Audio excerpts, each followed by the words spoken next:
Hi, welcome to Iowa News and Views. My name's Joe Balcom. I'm the host of the program. We're at the Iowa State Fair today. It's August 16th, and we've got a bell in the background and a truck going by. It's an active little spot here.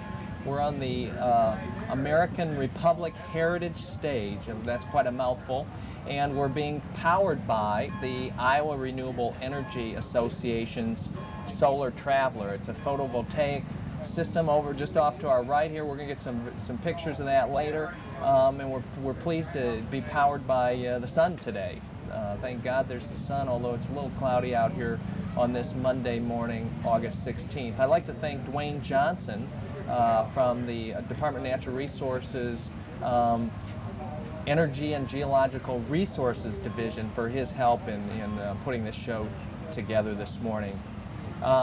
We're going to be talking about electricity, and what better way to talk about it than to be powered by it in terms of the solar. We're going to be talking about alternative energy, and specifically the upcoming debate in Iowa about electricity restructuring or deregulation.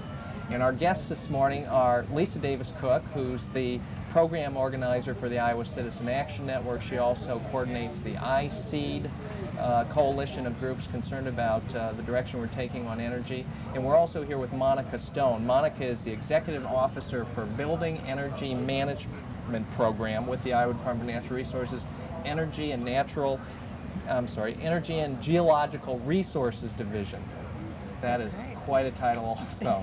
Thank you both for being with us. Thank you. Thank you. Lisa, tell us a little bit about what you do for Iowa Citizen Action Network on energy issues. As you said, I'm a program organizer, which means I organize people, individuals, and groups.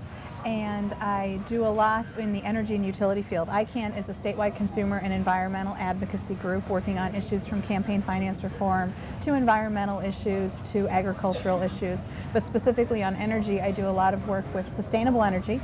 As you said, I coordinate the Iowa Sustainable Energy for Economic Development Coalition, which is a coalition of 18 groups that are all concerned with the use of renewable energy in Iowa and trying to increase that, also energy efficiency programs as well.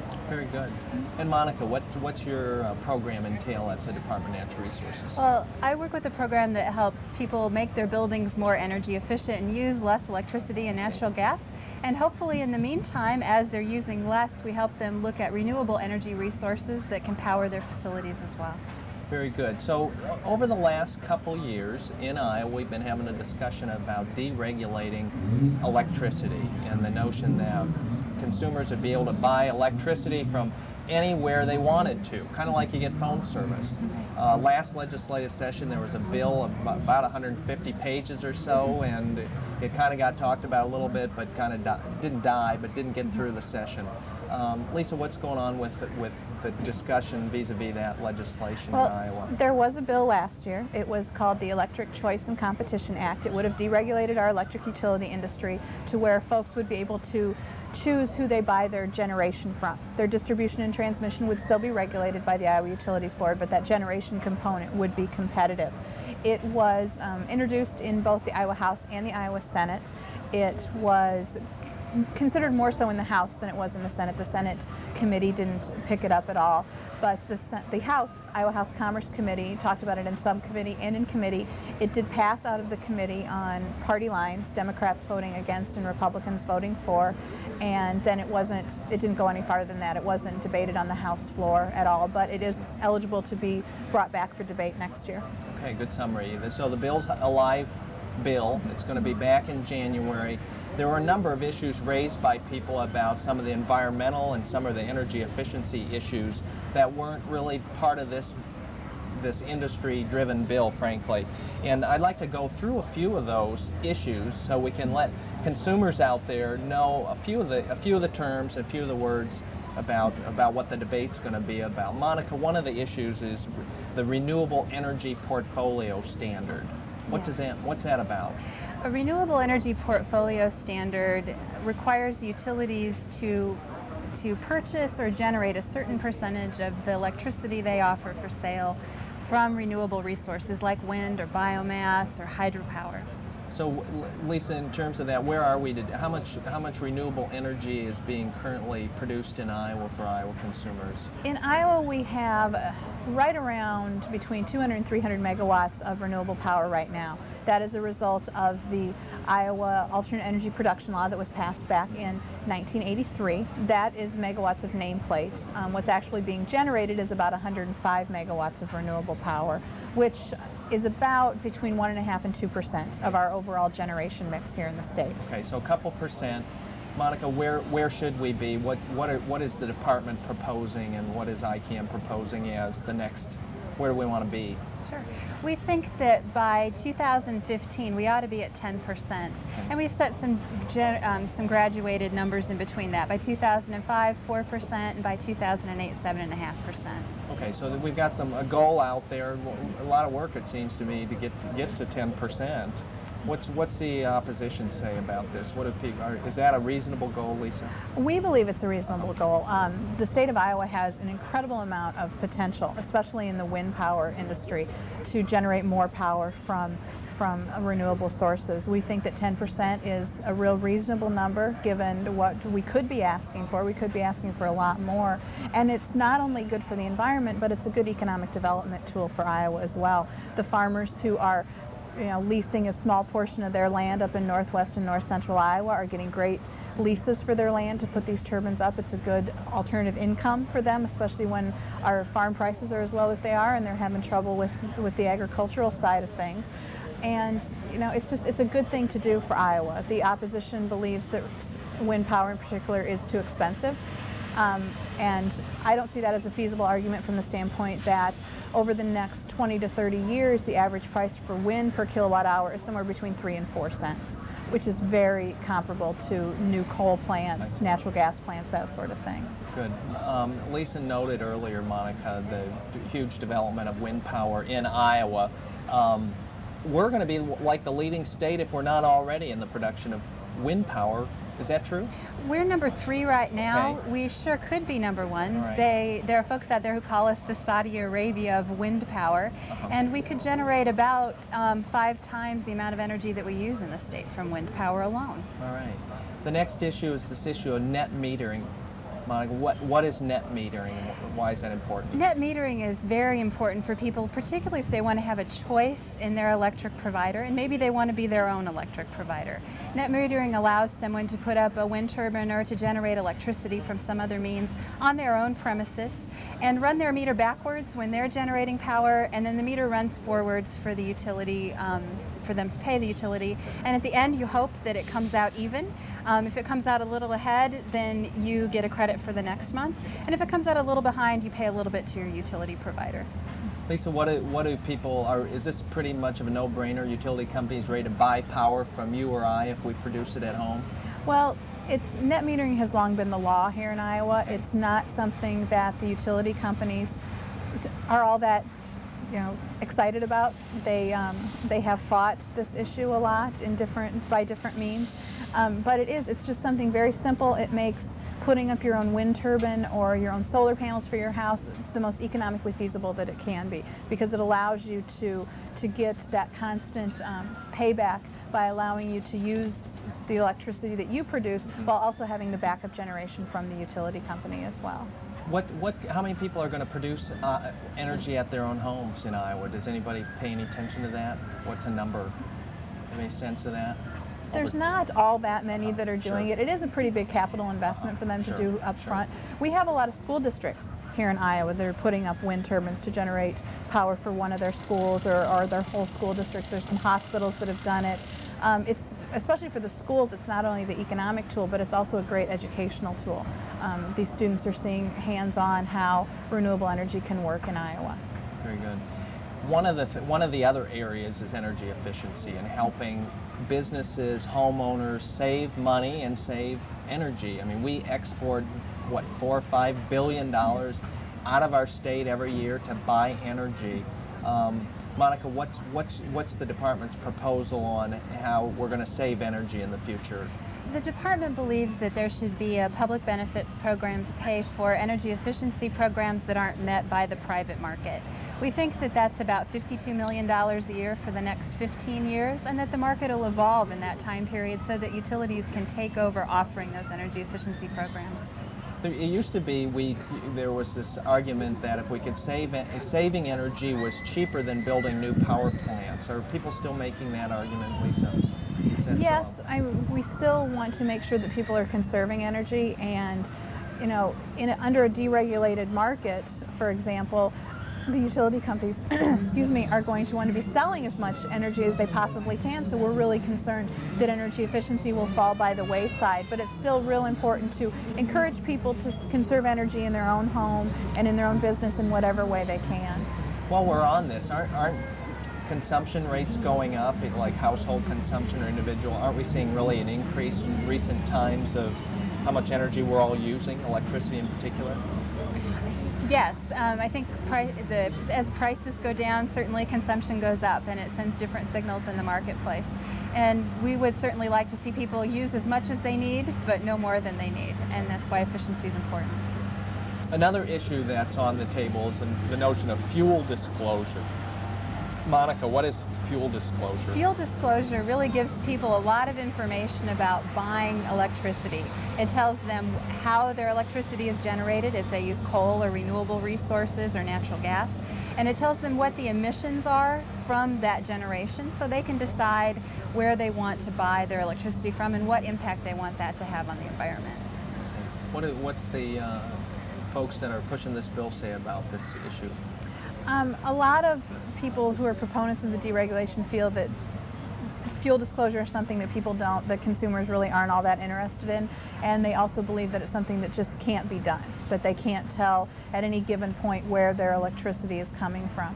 The simple fact is a lot of states out there that have passed deregulation legislation, Illinois in particular, has a fuel disclosure provision within their law. It's basically sending people like a nutrition label every month with their electric bill that has a pie chart and some information on where the electricity is being generated from. Real useful information, easy to read, and something that I think consumers are very interested in. Very good. We're about halfway here in the show. You're watching Iowa News and Views. We're at the State Fair on the American Republic Heritage Stage. Hope you're hearing okay. Occasionally we have a big diesel truck go by or some other loud kind of distraction, but we're doing our best here, aren't we, crew? Yeah, we're getting the yes sign from the crew. We're here talking about electricity deregulation, electricity restructuring, with Lisa Davis Cook, who's the program organizer for the Iowa Citizen Action Network, and Monica Stone, who has a very long title, working with the Department of Natural Resources, the Executive Officer for Building Energy Management. And we're pleased to have you both with us. We're defining some of the terms of the debate. The one final term is the notion of emissions trading. Yes. Monica, what's emissions trading? Well, this is a pretty interesting concept. There are traders out there who are buying emissions credits, and when people save energy, they reduce emissions, and so they create emissions credits. And we think it's important for Iowa law to allow the emissions credits that happen because of energy efficiency to be used to generate more energy efficiency programs and clean up the air in the state, as well as helping people save more energy. Lisa, how are the folks that are working on this bill feel about emissions trading? To be honest, it's something that wasn't really discussed all that much last year, so I'm not exactly sure how they would feel about it. I would hope that they would encourage it because it is good for our environment and it would help to bring in more money to do the energy efficiency programs. But I'm sure it's something that will spark a lot of debate in this coming legislative session. So we've just defined some of the terms of the debate, some of the issues of the environment and conservation efficiency. What about rates? I mean, I imagine some of our viewers are saying, okay, fine, all that stuff, let's get some of it, whatever. what's going to happen to my bill under restructuring? There's been some suggestions about that. Lisa, Right. what's your sense about that issue? The Office of Consumer Advocate, which is a division of the Attorney General's office that has always been charged with looking at utility rates and things that are done by utility companies on behalf of the consumer, has done several reports on what they believe will happen to rates under a deregulated market. In Iowa, we have relatively low rates. We don't have the lowest rates in the country by any means. We do have some of the lowest rates for large industrial customers in the country. We're close to the bottom on that. But the OCA has estimated that the rate impact across the board in Iowa will be around $100 million, maybe a little more, maybe a little less, because we do have those relatively low rates. And we're surrounded by other states that do have low rates as well. And they just question whether or not there's any lower cost power out there that could really be brought into the state to decrease rates for Iowa. We also have a portion of our state in the old Iowa Southern utility territory that has even lower rates than the rest of the state, and so there's a question of if their rates could go down any lower as well. I see. Monica, how is this going to work when we deregulate? Am I going to get a phone call at my home from a utility company in Illinois that wants to sell me power, or do you have a sense of what's going to happen next, looking at states where it's happened? You sure could. You could be getting a call from that company that wants to offer you some great deal on your electric rates. And we guess that there'll probably be some packaging of services, not just electric rates, but energy services. They might be getting different types of bills where you pay one monthly fee for all of the equipment in your own home or anything else, and they maintain it, and you just pay one fee. So it could bring a lot of change to how people purchase their electricity. I see. Well, I can hardly wait for my phone to start ringing and trying to figure out how to buy electricity over the phone. I know I like getting those calls from telephone companies now trying to sell me telephone service. So this sounds like more of that. Mm-hmm. And we're real worried about, too, because it wasn't clear in last year's legislation exactly how many bills people will be getting. Will they get one bill from their regulated distribution and transmission company and one bill from their generation company? And what this will do, it's obvious we have a very senior population here in Iowa, and how will, grandma and grandpa figure out their bills and who they pay and everything. And we'll need, if we go forward with this, we're going to need a lot of consumer education, because it is a very, very complicated idea, and people need to know if those telemarketers are giving them a good deal or if it's not. It'll be hard to know. I know when I've heard figures, I don't really recall exactly the number, but when we changed our phone system, vast number of people never left AT&T when they had the monopoly. Other companies came in. I don't know, 60% or something is a number that comes to mind. I imagine a lot of people will continue, hopefully, to be able to buy power through the same company. The notion of choice for lots of folks is really kind of a misnomer. Mm-hmm. And they have in other states that have deregulated, they haven't seen a vast change in what people have done. A lot of people have stayed with their same provider. And there's a pilot program going in Council Bluffs right now, and they have had not a lot of success with companies coming in, and not a lot of success with people trying to change their provider. Now, there's a lot of other things that are going along with that, and other things that are impacting that pilot program as well. But for the most part, people haven't been knocking down the doors to change their electric provider. Monica, are there any clear winners under a deregulated market? It's kind of hard to assess that right now. We think that any bill needs to have the 5 provisions that we talked about for deregulation in order for it to meet the environmental and economic needs for the state of Iowa. I don't know if anyone can say right now who the winners or losers will be in deregulation, but I think it's something that needs careful and considered examination before we make any changes. So what about the big users of electricity, Lisa? Are they going to be able to shop around a little bit easier than the rest of us? Right. ICANN's view has always been that there will be some clear winners under a deregulated market, and those will be the utility companies who will be able to sell power in other higher cost markets across the country, and also the big industrial users. Some of these companies are using hundreds of kilowatt hours, and thousands of kilowatt hours a month and a year, and obviously with that big load that they have, they'll have a great opportunity to go around to companies and say, I buy 5,000 kilowatt hours of electricity a month. What kind of deal can you give me? And they'll be able to shop around a lot better than your residential customer who may be only using 500 to 1,000 kilowatt hours a month. So there's a real concern about who will be feeling the benefits from the deregulation. Sure. So January rolls around here in a few months, and we're going to strike up another conversation at the Capitol about this. What's your sense of how these issues are going to be pushed forward, Monica, these 5 issues we talked about? There's been an awfully lot of work this summer on these issues and many others. There are a number of groups out there who are proposing legislation, and I think that there's going to be a great deal of discussion about not just energy efficiency and environmental issues, but consumer issues and other trades-oriented issues. It'll be a lively debate. Lisa, iSeed and ICANN will be involved. What will be your role this next session, and what's your prognosis for a bill? Yeah, our position has always been we're not pro-regulation, we're not anti-deregulation. We just want to make sure that whatever is done is safe for consumers, protects the environment, and also protects things like safety and reliability, protects the workers who may be displaced from electric deregulation, and we'll just be watching whatever bills are out there to make sure that they are protecting the folks who really need to be protected under a deregulated market. So, Monica, Lisa, question to both of you: how can people get involved in this issue in the next year? What ways can people have their voice heard? Any advice to people on that? Sure. There are many utility companies who are working on bills like this, and so talking to your utility companies about what you want your deregulated picture to look like is something that's very important. Contacting the Department of Natural Resources and asking any questions you have about environment or renewable energy and how you might be able to help get those into a bill would also be something that would be helpful.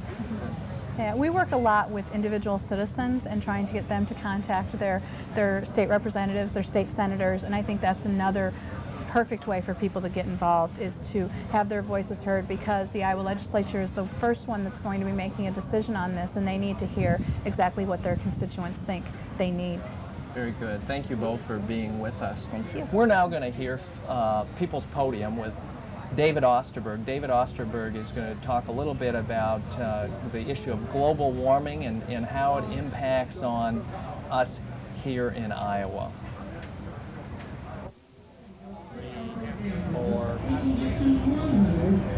4 months ago, I was hired in the Department of Natural Resources by the new director, Paul Johnson, to talk about global climate change and Iowa's opportunities to do something about global climate change. Now, behind me is a solar collector, a way of making electricity in a way that doesn't produce carbon dioxide and other greenhouse gases. In Iowa, we have a magnificent opportunity in wind power. Wind power in Iowa is now 3rd in the nation in terms of the total volume of energy produced.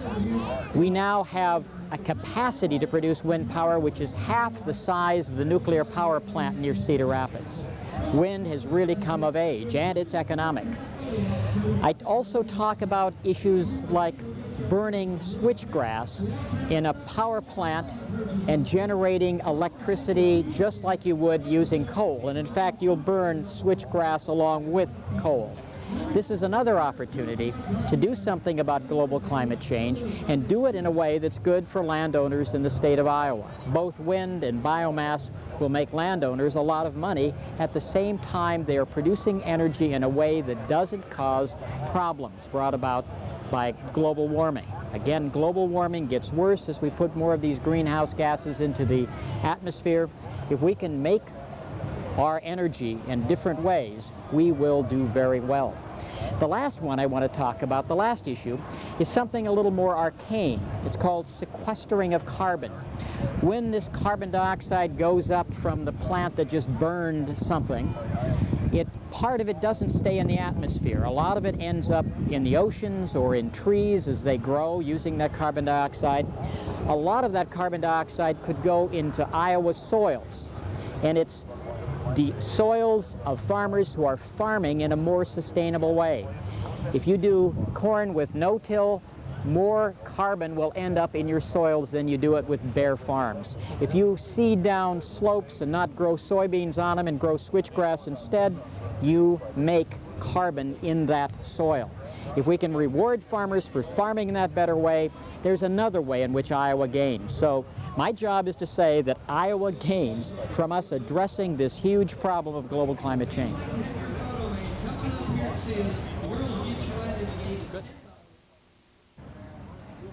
That was David Osterberg. Thank you, David, for those wise words. David's been doing a lot of research on that issue. He's very knowledgeable. Again, I'd like to thank Lisa Davis-Cook for being with us and Monica Stone for your work. Good luck this next legislative session. Thank you. You've been watching Iowa News and Views. I'd like to thank environmental advocates of Iowa City for their support of this program. I'd also like to thank, again, Dwayne Johnson from the Department of Natural Resources for helping us put this program together here at the Iowa State Fair. Iowa News and Views on the road with their crew and their equipment, trying to bring to you some more interesting things that are happening in our fair state. My name's Joe Balcom, the host. Remember, what's important is what you're doing in your community each and every day to make it a better place. We'll see you next time.